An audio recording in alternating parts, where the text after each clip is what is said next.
雪姑7日入邊咧就有7個小矮人，喺呢間學校入邊有7隻唔同嘅貓。點解呢間學校咁多貓咧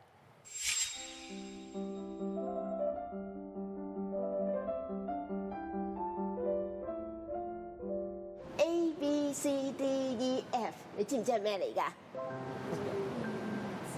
從前有一間學校，咁有個校長，佢自細好中意動物，佢亦都好想啦學校變成一間咧愛護動物嘅學校。有一日，佢就決定咗收養一啲嘅流浪貓。第一隻收養嘅咧就係阿 C， 就係 Canby 啦。Canby 咧就係一隻普通嘅唐貓嚟嘅。佢細個咧就喺新界嘅一間藥房裏邊啦，就俾嗰啲捲閘棘住咗。後尾咧就俾人救咗之後咧，俾校長收養咗。Canby 就係第一個嚟啦。但係因為佢細個咧，佢就好百厭嘅，成日追住啲人隻腳嚟咬嘅。點樣算咧？咁後尾校長就問個人啦，帶多隻貓嚟同佢做伴。咁跟住咧就有一個弟弟嚟咗咯喎，嗰個就係阿 B。咁 Buddy 咧原來好慘㗎，細就已經俾人哋掉咗出街嘅，因為冇嘢食。咁佢嗰啲兄弟姊妹咧就大家互相啜佢，咁啜到佢成身損晒嘅。咁佢救咗佢之後，就領養佢翻嚟啦。因為佢哋有4隻嘅，原本話俾人哋掉咗落鹹水海㗎啦。咁佢嘅義工改佢嘅名叫命不該絕。咁呢個小朋友咧個名叫筆筆。又轉做英文名啦，咁好自然就係叫 Buddy 啦。有咗 B， 咁跟住咧就嚟嗰個就係 Asha。咁 Asha 咧就係一隻喺香港島嗰邊揾到嘅貓貓，嗰度好多人虐貓嘅。咁而佢咧亦都係好驚青，俾人領養咗咧，主人又唔要佢。咁我見到佢，咪不如嚟我嗰度啦。咁我又查名咧，咁啊 A， 咁啊查到Asha 唔知係咩嘅文字，咁代表希望。咁我話好啦，咁又嚟啦咁。咁多貓喺學校，校長一個人梗係照顧唔晒啦，所以其他老師都好熱心幫手照顧佢哋，其中一位仲係佢哋嘅健康專員添。Melody 你好啊 ，Hello 你好。其實你喺學校咧係負責幫啲貓貓做啲咩㗎？得閒咧就會去同呢班玩下啦。最重要嘅角色係去照顧佢哋，咁同埋佢哋有病嘅時候帶佢哋去睇醫生啦。咁我就會負責車去醫院，醫生要去食藥嘅時候咧，我就會幫手餵。有冇話邊幾隻貓特別曳啲啊？Asha 啦，佢嘅經歷咧令到佢好怕人。咁所以我哋其實好難接觸到佢，咁佢經常咧都係啲好高嘅地方啊，咁所以我好難先可以擺到佢入袋，攞到佢出街去檢查咯。咁另外一隻咧，我覺得難照顧啲咧就係 Buddy， 其實佢係一隻好可愛嘅貓貓，但係咧佢其實有啲怕我，因為咧我成日帶佢去要檢查身體，咁所以咧我又要成日餵佢藥，導致到佢咧見到我係啦，一見到我就好似要食藥啦，咁佢就成日即刻走咗去最高嘅渠位嗰度，我直情攞唔到佢落嚟咯。自從學校有咗貓之後咧，同以前有咩分別？其實工作環境如果有動物嘅話咧，個氣氛上好好多啦。咁同埋你會每一日都返到屋企會掛住佢哋，令到老師又好啦，校長又好啦，或者同學們都好啦，我覺得係多咗份關懷嘅心，同埋會係融洽咗㗎。校長啊，咁 DEF 去邊啊？係啦。跟住咧就有啲 Doctor 出現啦。咁佢咧因為個主人有 BB， 所以唔要佢。咁佢初好唔開心嘅，佢唔能夠接受自己俾人遺棄啦。咁又唔肯食嘢喎。咁見到佢個樣咁慘，我就話不如你嚟我嗰度啦。咁佢嚟到又肯食嘢喎，咁佢亦都好開心㗎。不過好可惜咧，就係因為我哋唔知道佢有冇做到絕育。咁當時義工就話佢個主人都唔錫佢，多數都唔會幫佢絕育㗎啦。咁我哋就帶佢同佢絕育咯。去到獸醫嗰度，獸醫話：咦，揾極都揾唔到佢要割除嗰部分喎。咁佢其實真係做咗啦。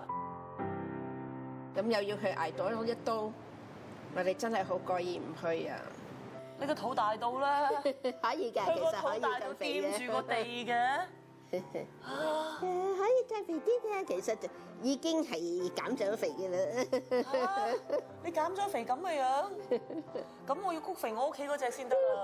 喂，唔使驚啦，哇！你個肚大到，唔使驚。佢個肚大過我個頭啊！唔係啊嘛，Elsa 咁 Elsa 話佢咧係喺呢一個清水灣嘅一個嘅郊野公園度揾到嘅，可能係俾人遺棄，有可能唔見咗，登記即係嗰啲廣告都冇人話接應翻佢。咁義工接咗佢翻屋企咧，咁佢又唔開心，又係唔肯食嘢，佢嚟到又肯食嘢喎，咁所以咧佢就喺度住落嚟咯。咁我見啊 Elsa 咧，佢係比較即係好淡定啊，好似成個好高貴。咁啱啱先就 Frozen 啦，就有個 Elsa 公主啦，小朋友最中意嘅啦。咁我就咁改佢 Elsa 啦。咁其實佢又真係幾貪靚嘅。你話佢靚咧，咁佢隻眼就冰晶眼啦，係啊，好靚咁。係啦，一條尤其是嗰條獅子眉。冇幾耐又輪到 F 啦。F 咧就係喺繁殖場救翻嚟嘅捲耳貓貓。咁佢嚟到嘅時候咧，就係又係發炎嘅，咁都係要做手術嘅。咁跟住就係我另外一啲 sister 就話，不如改佢嘅名叫做 Faith 啦。咁所以就咁 Faith 啦，就 A B C D E F 啦。佢好翻之後咧，佢就可以跳高，而且咧成日都追住 Asha 喎，所以令到 Asha 好驚，一見到佢咧就即刻跳到佢嗰啲層板嗰度啦。大家係咪以為從此佢哋就過住和平快樂嘅生活呢？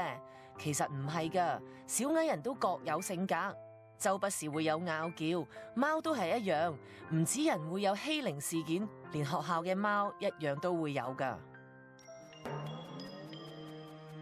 Buddy 同 Canby 本身感情比較好，當阿 Faith 呢位咁霸氣嘅朋友仔嚟到之後，佢哋就成日夾埋蝦比較文靜同埋獨來獨往嘅 Elsa。Faith 明知道 Asha 性格驚青，就成日去追 Asha， 搞到 Asha 每次見親佢都會跳上天花板避開佢啊！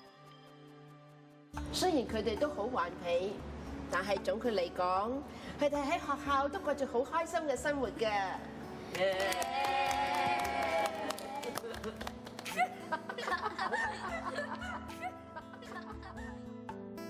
校長啊，你明明話有7隻㗎，點解數嚟數去都得6隻嘅？啊，仲有一隻就係中學嘅喵喵啦。頭先講嘅6隻貓貓都係住喺小學部嘅職員室裏面，不過喵喵就比較自由啦，佢經常喺中學部自由出沒。朝早最中意就係去到學校門口迎接學生返學，等到學生上晒堂，又或者翻風落雨，喵喵就會去圖書館入面巡視同埋食嘢。入面仲有一個佢專用嘅位置，等佢可以舒舒服服咁瞓覺。喺中學部嘅喵喵就可以隨時同同學玩。咁學生又點樣探職員室入邊嘅貓呢？如果你想入嚟貓貓咧，你要申請嘅喎，或者寫信俾我先，起碼你都要讓我知道你有咁嘅意向。咁通常咧就佢哋咁樣寫咗信俾我，咁我都會問下老師，呢個小朋友乖唔乖㗎？咁老師會話乖㗎，咁我哋就會安排佢嚟咯。聽講係你哋寫信啊，同校長講話想見啲貓貓，同佢哋玩，係咪咧？我想去探嗰啲貓嘅話，我就會 email send 個 message 俾 Sister Pauline，跟住就問佢可唔可以探咯。我通常都係考試完啊、測驗完或者做啲大 project 之後，我就心喐喐就 message Sister Pauline 問下佢可唔可以嚟俾我探。嗰時我係想畫一張卡去送俾 Sister Pauline 去多謝佢喺我啲小學嘅6年嚟嘅照顧，跟住我想畫埋啲貓貓，就問佢啲貓貓叫咩名啊咁樣。咁你自己屋企有冇養小動物㗎？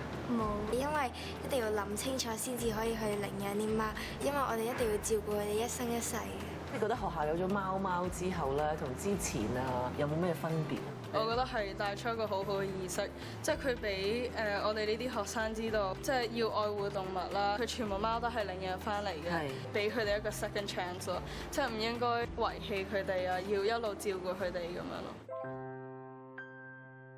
點解你會諗喺學校度養貓嘅咧？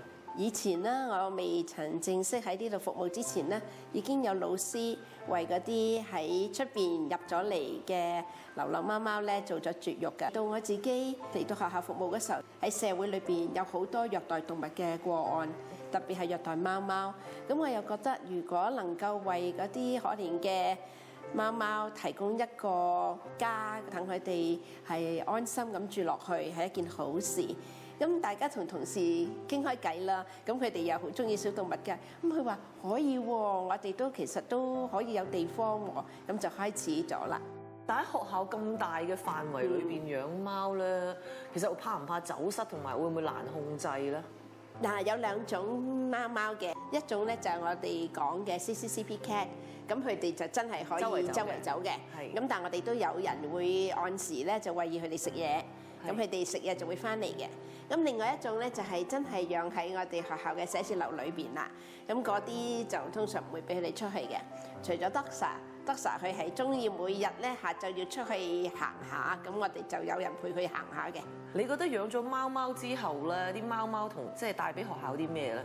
咁我覺得係養咗佢哋係真係為同事之間，亦都帶嚟咗一啲嘅歡樂。咁平時佢哋做嘢做得好辛苦，咁佢哋有時都會攞貓貓嚟到做一個嘅減壓啦，係啦，同佢哋即係有時都係大家一齊玩啊，係好開心嘅。而同學咧，亦都係見到啲貓貓，佢哋自然好開心。咁我哋亦都以貓貓作為一個嘅鼓勵佢哋嘅一個動機啦。咁鼓勵佢哋有啲咩嘢你想做得好啊？咁嗱，如果你做到咧，咁你可以落嚟睇貓貓啦。其實養寵物真係唔可以貪一時高興，你可以同時養好多唔同嘅寵物，但係對寵物嚟講，你就係佢哋嘅全世界。希望大家可以好似校長咁，俾多啲愛心關懷俾啲小動物。